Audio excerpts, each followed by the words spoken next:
Во каква состојба се оставени националните институции во кои се чува македонското културно наследство, говори и фактот дека грижата за нив многу пати е лет во место. Со години наназад, Националната и универзитетска библиотека Свети Климент Охридски, храмот на пишаниот збор, културно светилиште со 80 години јубилеј и архитектонско ремек дело на Петар Моличковски, при секој пораен дожд го отвораше клучното прашање: дали постои државна стратегија за надминување на повеќе децениски проблеми. Конечно заврши јавната набавка.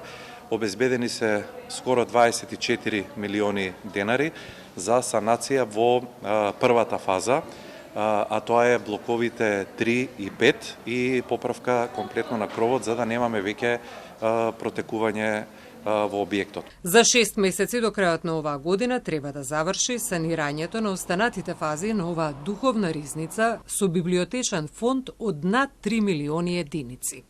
Втората фаза ни опфаќа замена на плафонскиве стакла, овие кои што ги гледате тука, таваницата, и третата фаза е репарација, реставрација на фасадната површина, на мермерните облоги околу зградата, меѓутоа тоа би било тековно како што е согласно владината програма за обновување на библиотеката. Во меѓувреме целосно заборавен е и новиот објект кој што е изграден во 2009 година со систем за грејење и ладење кој долги години е вон функција. Се очекува со поддршка на надлежните институции тој да биде мултимедијална читална во која средношколците и студентите ќе откриваат нови светови низ пишаниот збор кои му пркосат на времето и заборавот.